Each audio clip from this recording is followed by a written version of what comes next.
Hello and welcome back to Crew 42's coverage of the 2025 Michigan Professional State Championships ran at Hammond Hills Disc Golf Course. This is our MPO Feature Card, and I am joined today on the commentator's mic with Sam. How you doing, Sam? I'm doing great, Zach. Heading into the back nine. This is where the course gets a little bit tougher. Birdies are a little harder to come by. There are some kind of, I wouldn't say gimme birdie holes, but ones you definitely want to get, and definitely some harder holes where you can get into some trouble. GT and Parker setting the pace at 6 down in the front 9, Marwede at 3 down, and Nick at even here. See if they can get on the right track and challenge our leaders, starting with hole 10, 264 feet. You have a lot of plinko trees that the drone is flying by, but really you want to throw a putter just dead straight in the most open gap down the center there and try to get yourself next to that little anthill so that you have a putt. Yeah, there is a that's a tough spot to be, because now you've got all the plinkos to fight. You know, basically the same shot again, just a little shorter. This is exactly what you want to do. Yeah, really, you're not trying to flex anything. Just go dead straight, float it down there. This looks good from Nick. Very nice. Yeah, doesn't get much better than that.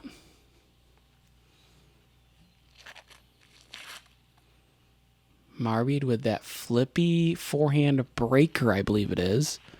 He's going to get caught up early on the hill. He's going to have a long putt from there.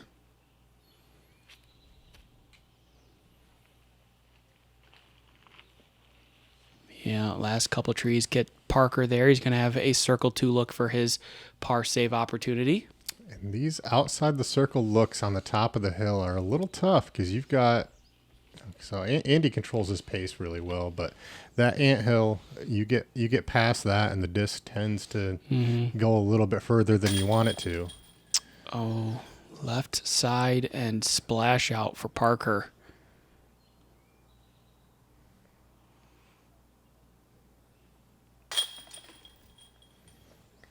Another birdie for GT. He's looking really comfortable right now.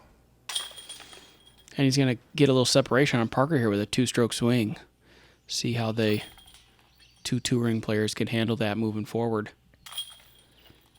Hole 10 playing at a 2.96 average with 27% birdies, 19% bogeys. So quite a bit of scoring separation there. Wasn't expecting that looking at the stats, but hole 11 now, 444 feet. We have symmetry, but Sam, what do you need to get the 2 on this hole? You need something with some stability, throwing basically over, flying the line of the drone right here. Probably skip off the top of the hill to slow the disc down, and then try to curl yourself up inside the circle. That fence you saw behind the basket does have a painted orange line OB. So if for some reason you do skip down that hill and to the left, you could find yourself with an extra stroke. I really like GT's shot there. If he was another foot further, I think he would have been really close. Yeah. I think like the speed control matters so much here, because if you go sail it over the hill, you go down the hill, and GT's trying to like kind of kiss the top of the hill to slow it down. And this has got a hyzer. I think it's just going to land right at the top of the hill. That's going to be a tough putt. He's going to have to step out kind of and hyzer. He's got legs for days. He can do it. This looks good if it slows it down. And that's the danger. If you hit the gap perfectly, you roll all the way down. It's right around circle's edge, I think, to that fence too, if I'm not mistaken. Yeah, and it's going to be a risk-free run too. So yeah, he doesn't have to worry about what Andy's going to have to worry about in GT. If you miss that putt, then you're going to roll potentially to where Parker's at right now.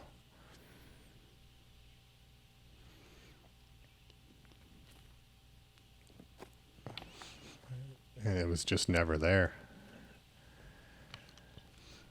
You could tell that was not his normal swing, where he really tried to spin that instead of kind of pitch it like he typically does. GT with another birdie. He's keeping the train going. His score is getting lower and lower, which is dangerous for everyone else, because GT's another guy that if he catches fire can extend his lead very quickly.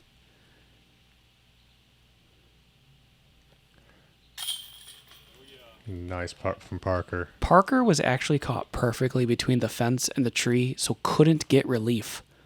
Like, he was supposed to take a meter off that fence because it's OB, but Yeah. his, perpendicular line was through the tree. And Sure. so he couldn't go anywhere, so he had to take a very awkward stance. Luckily, he was able to convert it.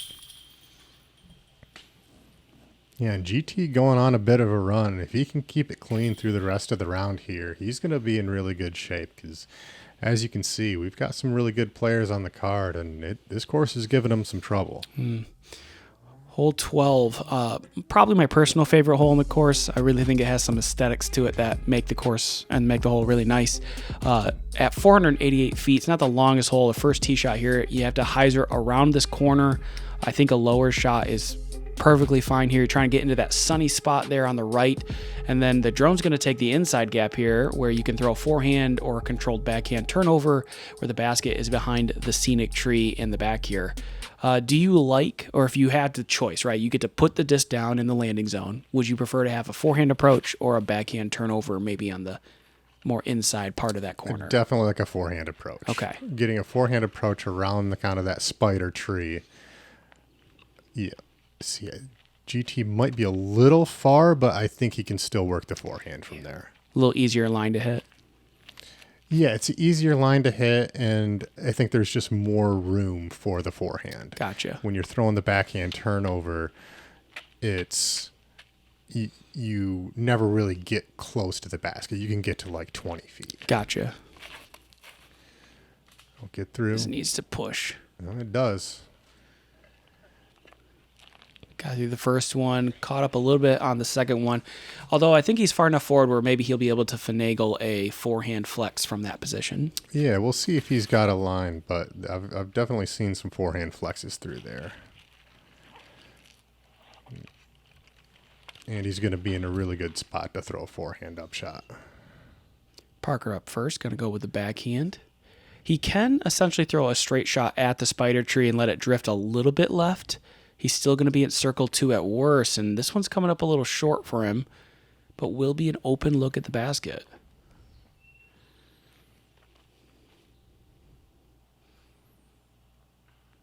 And Andy's in pretty much the ideal landing zone. You just want to get past that tree, and he'll still have himself a 40-footer. Yeah, keeps leaving himself in that shallow circle 2 distance. And when you're giving yourself a lot of those and they're not going in, it can really wear on you. And look at this. It was such a well-thrown shot, just committing to the line. I didn't even think there was a line over there, if I'm being honest. And this too.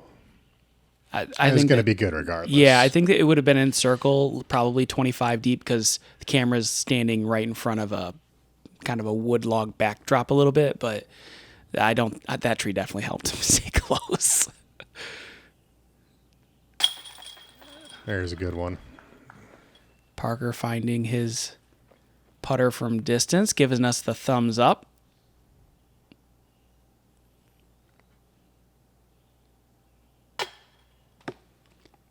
And another one with a nasty roll, honestly, off to the side there for Marwede, not finding the chains.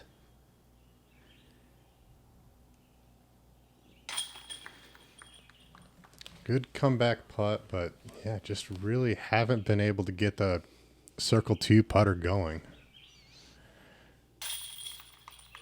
Nick able to get that beautiful birdie to fall, and GT with no work left to do gets his birdie to go as well. How many birdies in a row is GT working on right now? I mean, he's got 3 on the back nine. He got 9, got 8. I mean, didn't get 7. So 8, 9, 10, 11, 12. So he's got 5.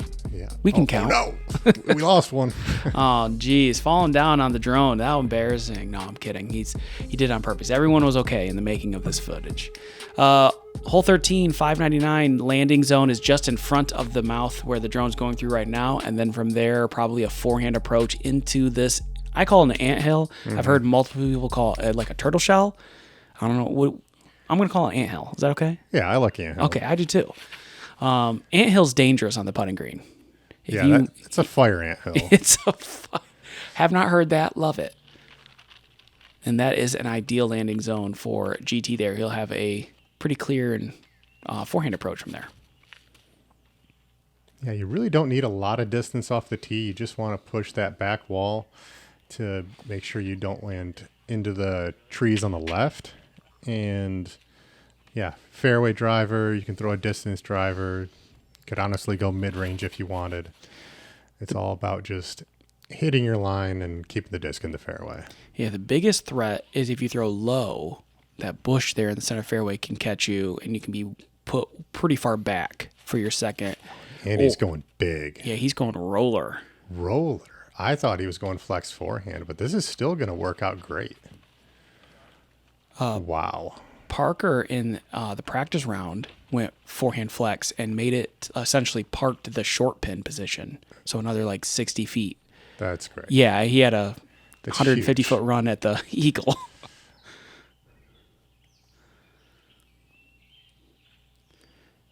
Yep. And for Should you, be just inside the circle. so for like you and the other competitors, are you trying to land on the hill, or are you just trying to get to the base of the hill, left or right, and trying to just get yourself that 20-foot vertical putt? No, I'm trying to skip it just in front of the hill and then skip it up the hill a little bit. Okay. And if you hit the hill, then you can tend to roll a little further away.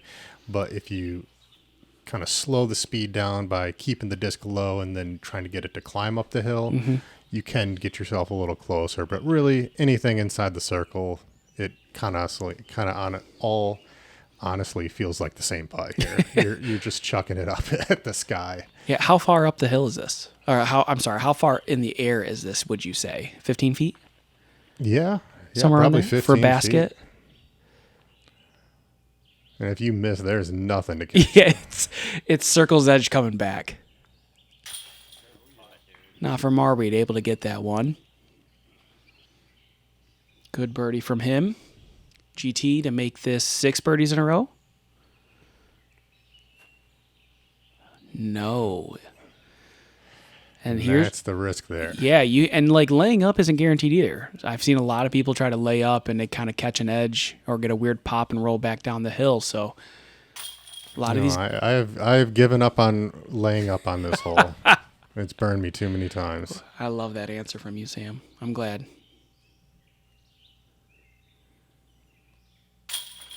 Okay, everyone's birdie. GT needs to not let this snowball into extra strokes. He needs to make this 25 feet.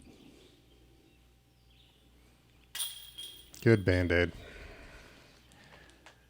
13, surprisingly playing on the easier side of the round, averaging 3.9. Maybe the hill's getting a little shorter. Maybe a little erosion makes it easier. Hole 14, 429. You would think this is stock hyzer, but what's the mistake everyone makes, Sam? You don't go far enough left. It's so far left. Like you don't understand how far left this is. You think that it's just a regular hyzer, but this has to swing so much to get back to the basket. It's not 60, close. 60 right. Yeah, I got it. Cool. Like, there's a tree in the fairway. You can see it there in the video. It feels like a lot of people are throwing over that tree and then letting it swing after that, and it feels like it's a good hyzer. Feels like it's swinging. If this has a distance, is good, but I think it's going to be short. Yeah. Well, I mean, you're happy with that. Circle's that's edge. still there. Yeah, and so like for Nick, like from his angle perspective, he's hyzering in front of that pine tree in the middle fairway. He's like Marwede's trying to hyzer in front of this tree. This is probably going to be right under that pine. Ooh. Maybe just inside. Yeah. That pine catches a lot too. Like from what I've seen, true. people trying to throw that, That's like true. that get it far enough left, but are trying to push it like hyzer and spike into the green. That thing catches all sorts of stuff.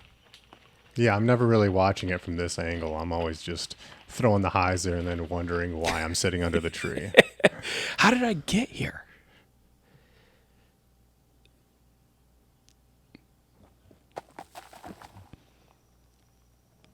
Tough run for Parker. He's going to be inside circle for his next putt. Nick able to get the circle 2 to go. There's a couple birdies going. He's got 3 in a row.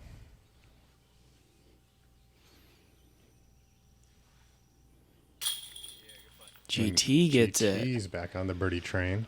You know, it does feel like for this hole, in order for you to get the birdie, it's going to require a semi-good putt. It just like typically, I usually don't see people actually getting underneath this basket, 15 feet. It happens for sure. Seen some people get some good pushing hyzers to get in front of that last pine tree at the very end there and get into that close to the basket, but usually someone's having to make a 25-footer or bigger to get those birdies, and we got 3 of them on our card. We'll see how many of them can do it here now. Hole 15, 385, which doesn't sound like a lot, but why is this like a very difficult green to access? We passed the wall of trees, but there is a iron curtain of trees to get through. There's you can see there's a couple of gaps, but man, those are tight when they're 200 and some feet up the fairway. And you've got the low ceiling that does that. Yeah. Now, the longer this weekend went on, and we'll see it in coverage as well, one conversation I kept hearing pop up is that really, you don't need the disc. Like if you're throwing a backhand, you don't need it to get very far right. You really throw a straight shot through the gap, and it gets you a circle's edge putt on the left side pretty consistently, as long as you get the kind of low driving shot in there. Right, but you've got this bush on the left that you've got to throw over, and then you've got to keep the nose down to keep it under the branches. This is a really well thrown shot from GT. Correct. I'd be happy with that every round. Yeah, if he throws that same shot, but like gets a little more pace, he might get himself near that circle's edge. I really like this kind of play. He's got a hyzer. Yeah, if he can hit that gap with that pace, he can get into the circle. Yeah, 100%. That's the shot if you're trying to get parked that you're going to have to throw.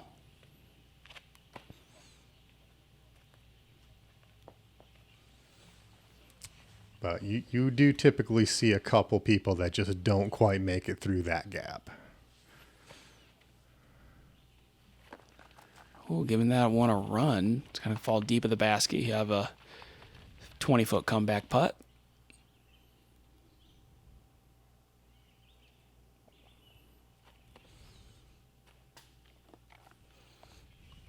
Another one off the top. Had a run at it.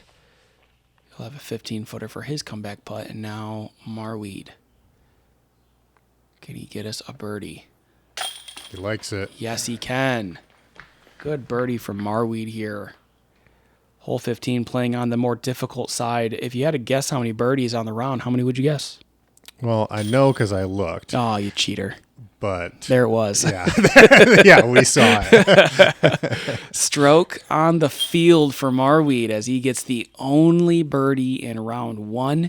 And I know this is a hole a lot of people went back to after the round to work on a little bit more, especially some players that had a higher finish looking to compete. So I'm positive that will not be the continuing trend moving forward.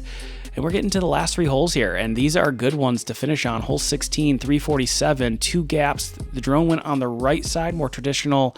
I don't want to say hyzer. You really want to throw something stable, kind of just straight through that gap and let it finish a little left on the end.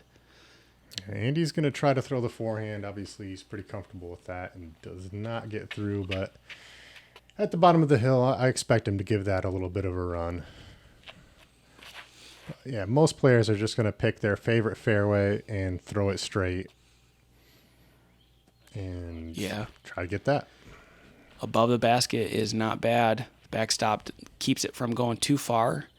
We'll have a 20-foot, 25-footer for his birdie look. Yeah, you can put a little bit of extra pace on this drive because there's a hill behind the basket. You can kind of out-drive it and still be inside the circle.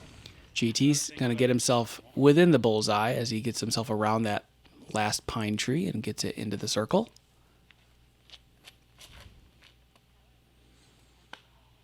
It's got to go straight. Oh, it's too high. Yeah, and that's if you get too much height, that tree in the center definitely does a nice job of guarding the shots that get too high. And that pine tree on the right side, if you go too low, catches a lot of things on that right side. So. Not a bad run from there. It's a long one. How far is it from the base of that hill up there, do you think? Oh, it's well over 100. I'd say probably 120 feet. Yeah. And it's very uphill, so it's a lot of power to try to get up there. See if Nick can get into the birdie. Yes, sir. He's got himself cooking a very nice back nine here. He struggled there on the front, but has got the back nine pretty dialed in. And a back nine that doesn't score as easily. It can score. I think 12 to 14 is like spectacular out here. 10 is very doable. But the back nine is where you make or break that 12 to 14. Is you got to have 6 or more out here, and they're tough. Hole 17, 426 feet, par 3. What do you need to do to get yourself a birdie look here? You're either going to throw a kind of a neutral fairway with a slight turn to try to hyzer in front of the trees in front of the basket, or I think a lot of these players are going to be pushing a sidearm on that back wall of trees, and both plays are good. It feels like the tree wall on the right side has grown a little bit since last year, so it feels like when I was out there, just like the forehand is more too early. Yeah, it's more open. It gets through everything. Yeah, didn't you know trees are 90% air for GT? That's true. He hasn't hit a tree all around. I really like the forehand as long as you can hit the gap. Andy's going to be... Oh, he does get through. I was worried he'd be caught in those trees there, and that can be a problem. Yeah, this is the one part of the course that they didn't really touch a whole lot in terms of cleaning. They did near the basket on the left side. They had some invasive stuff they got rid of, but all the shrubbery on the left side of this tee pad and the left side of the previous hole is still very dense. You do not want to happen to trickle into that.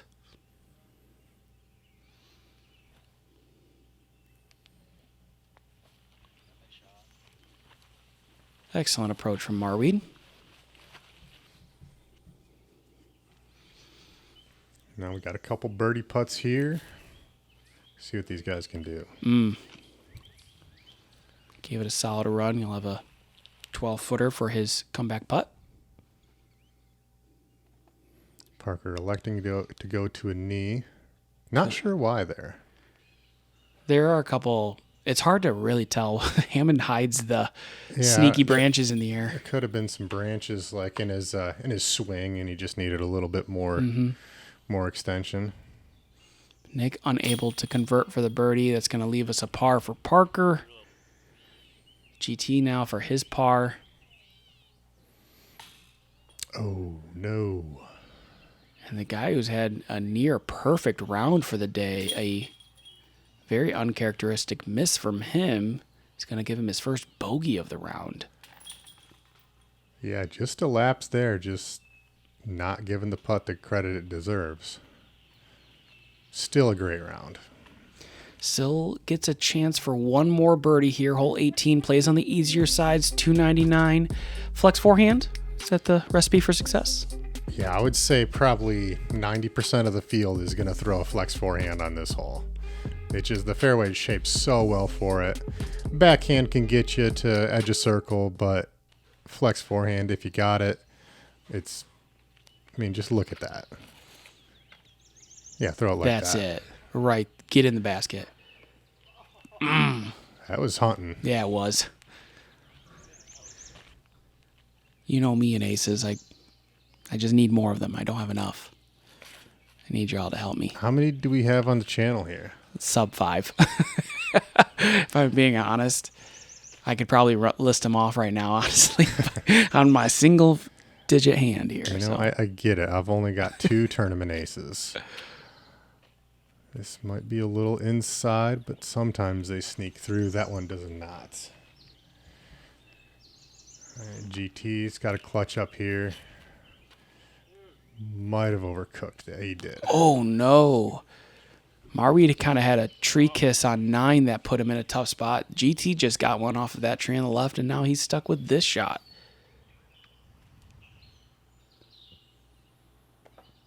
Never mind. No damage done. It's fine. It's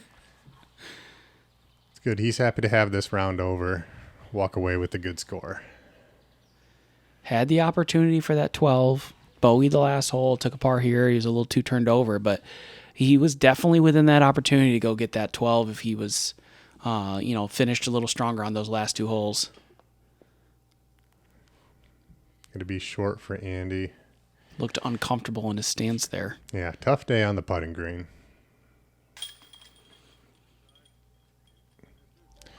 Good birdie from Nick. Way to finish his round. 6 birdies on the back 9. I mean, I don't know how many people in the field are doing that. Yeah, on the tougher of the 9s for sure. Oh, yeah. Now if he can get that 6 down on the front 9, he's got himself a state championship coming up. I mean, Right. See if he can get that going in round 2.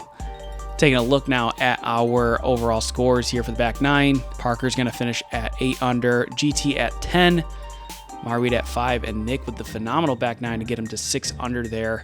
Taking a look at our leaderboard, several people at that 7 down, including yourself, Sam. We get lead card tomorrow. Yes, we have a big old traffic jam at 3rd and 7th place there. We get Joe, the ace man himself, on lead card tomorrow as well. So A lot of players in the mix. if you're not already part of the Patreon, go ahead and join us, and that can be a great way to support us. Don't forget to like, subscribe, click that notification bell. Thanks for watching, everyone. I'll see you in the next one.